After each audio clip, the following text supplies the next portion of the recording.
I actually want to take you into the databases, the search databases, when you're going to do research and show you some different tips and tricks on what you can do.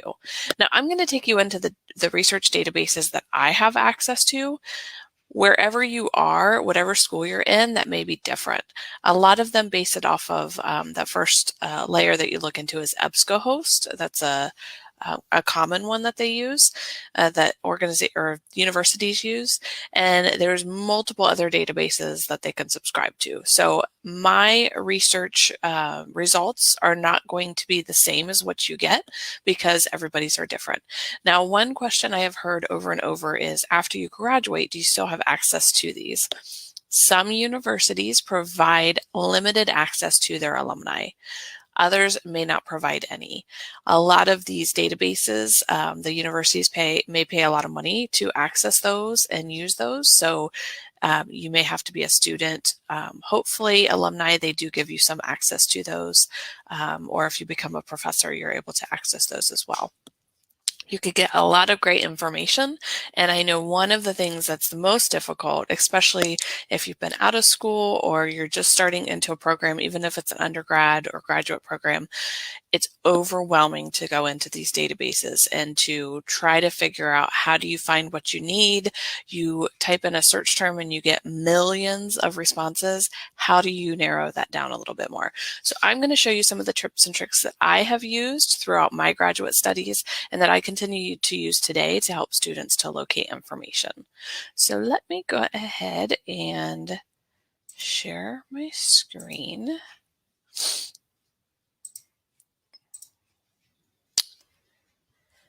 And let me put this over here. Okay, so on my screen, you'll see the access to the databases that I have. What I'm going to do is I'm going to type in leadership development, and you'll see it already, kind of like Google does. It'll pop up common lists, terms, and publications. So I'm going to type that first one, click the search button. Now, what I'm going to do is, if you can see here, it's 5.3 million results. Nobody has time for that.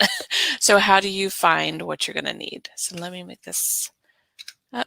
I'll make it a little bit bigger here. I'm actually going to go off screen so you can see my screen better. There we go. Okay, so what you'll notice is along the top, these are all the same no matter where you're located. You'll have this drop down for keyword, and you could do keyword, title, author.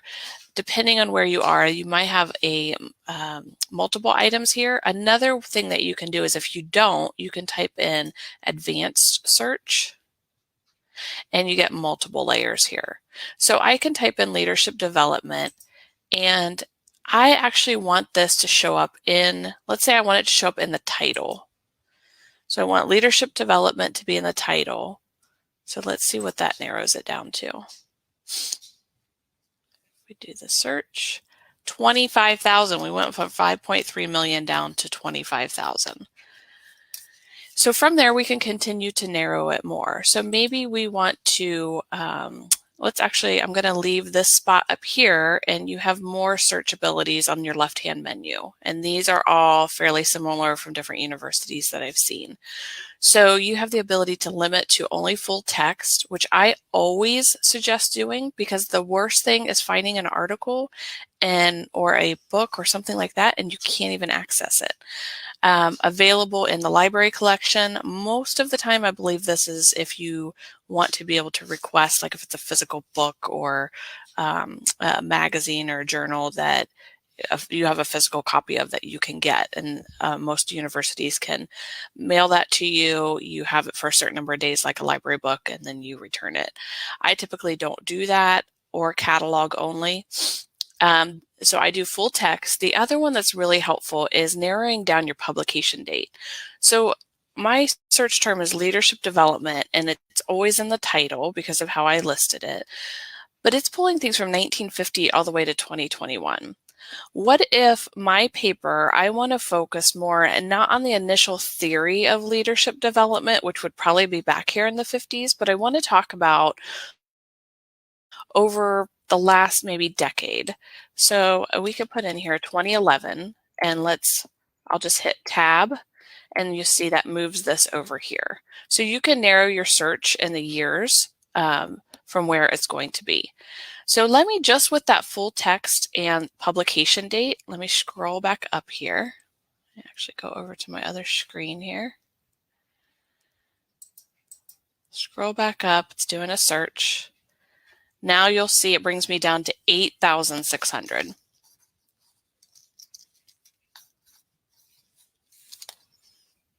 Keeps popping me down, 8,600. So let's continue down on this left side menu. So we narrowed it down to the last 10 years. We said full text. You can also look at the types of sources that you use. Most of the time, I don't use reviews or conference materials. If you're looking just for basic information, you can definitely include those. I would typically not include reviews. Unless you're looking for a short and sweet to find a book related to a topic, then you can find reviews and then go find the book that they're doing the review on.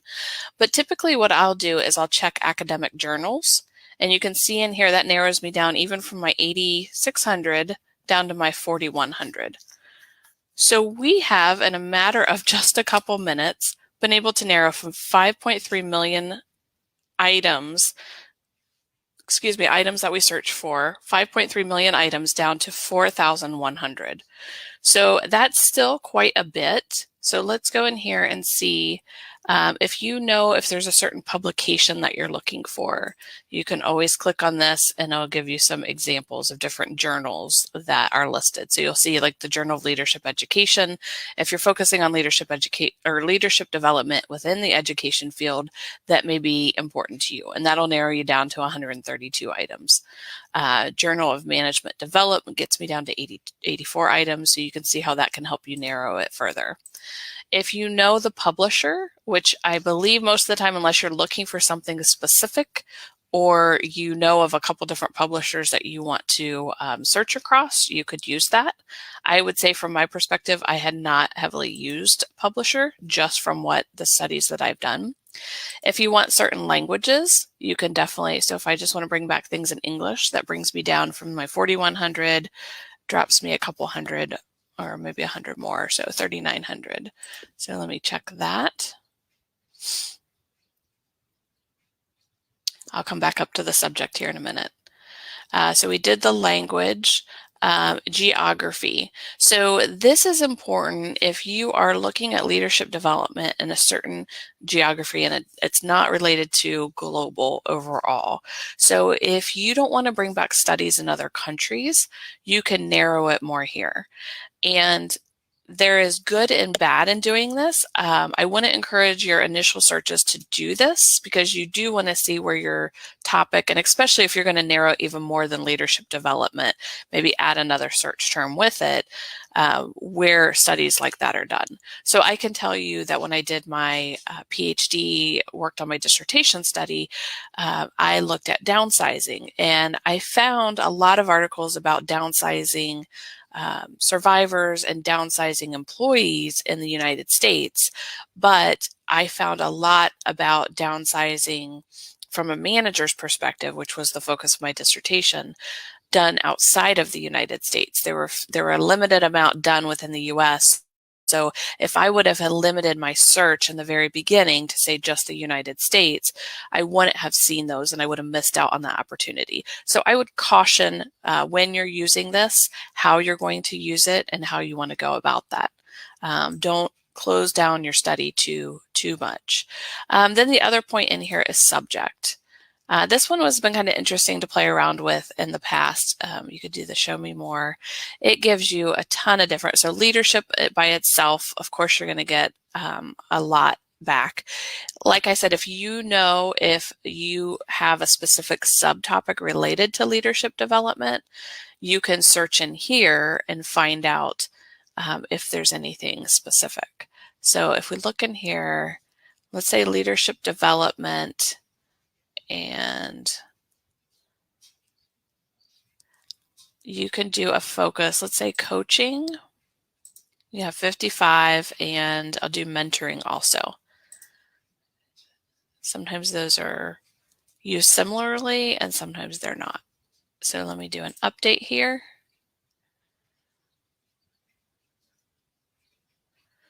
Okay, so that brings us down to 133 items. And you'll see in here when you go to look at the items, they give you the name. I asked for leadership development in the title. What I would recommend is if you have a topic, you don't always have to have it in the title. And some studies do not, and especially if it could be worded several different ways. What I would typically do when I went in to do research is instead of having it in the title, I would ask to have it in the abstract.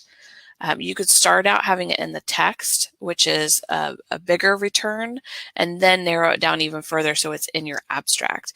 And in the abstract of papers, typically gives you insight as to if there are other terminology used. And I know some of my students, if you're listening, we have talked about operational definitions in the past or key terms, things like that. A lot of times those, if they're prevalent in the article, they'll be mentioned in the abstract. So the abstract would be a good place to put that. Definitely, if you put it in the title, it will help you narrow it down more, but you could also miss some opportunities. So just want to bring that up to you. So then when you see the item here, you'll see the different ways that it's available. And then from here, you would typically go to PDF full text. Click that. And it will bring it up for you. Sometimes there are limitations on how much you can print or save. So if you're looking at a chapter of a book, there may be a limit to the number of pages.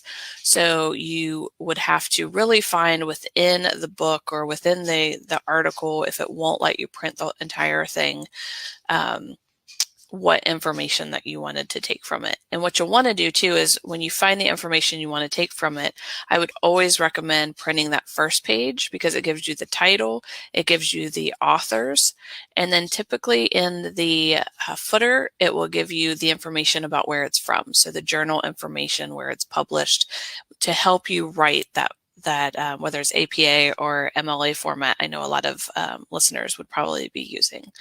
So make sure that you capture that information because the hardest thing ever is you find gold, you find valuable information to use for your study, and you can't figure out where it was. You try to go back and find it. So I would always make sure to do that. And a simple thing that you could do is either take a picture with your phone.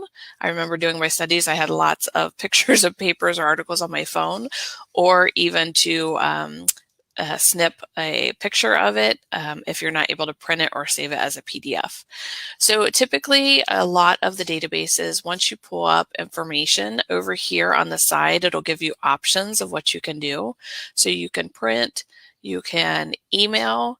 Sometimes when you email, I believe it may not necessarily email like a PDF of it, but it'll email you the link. So you could come back to the database and get it later. So if you know that you're not going to have access to this database at a later date and you're trying to save this article to look at, after that time, I would be cautious of that because that'll probably send you the link.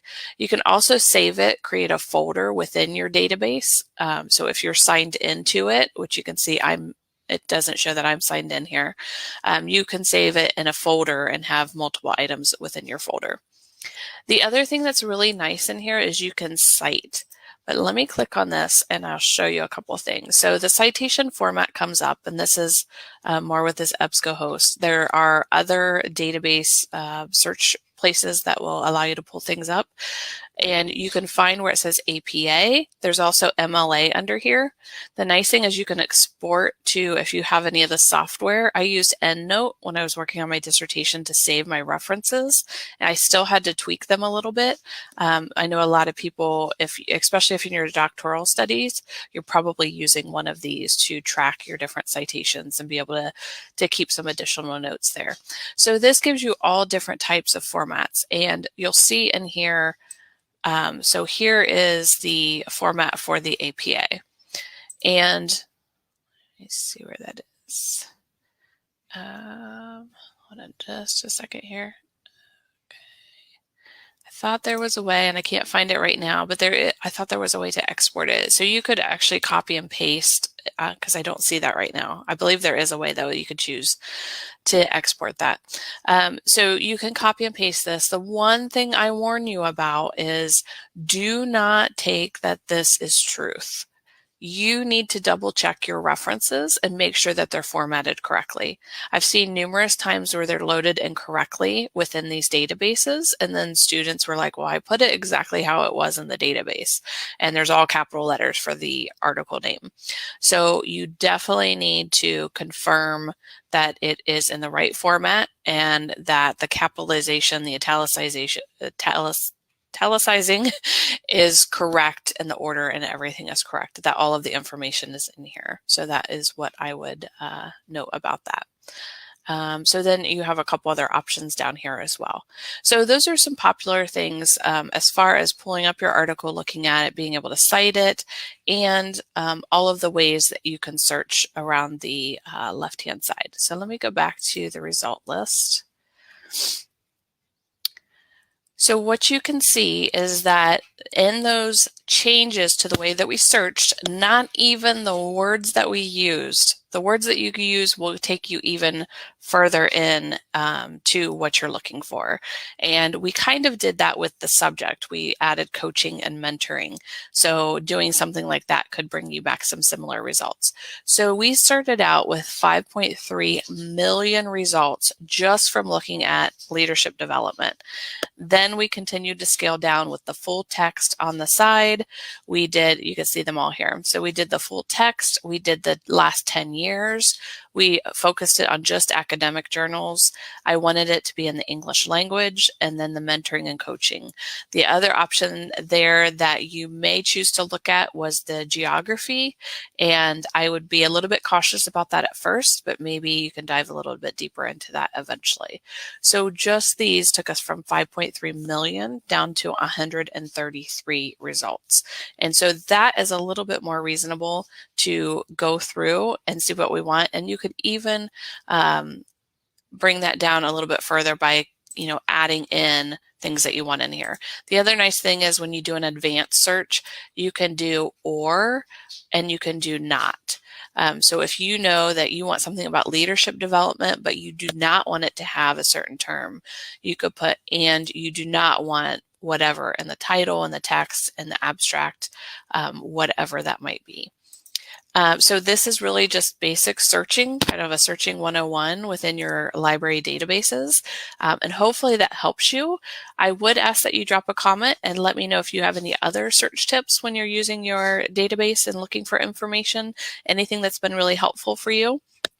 Or if you try any of these tips and they were helpful, please drop me a note and I would love to hear.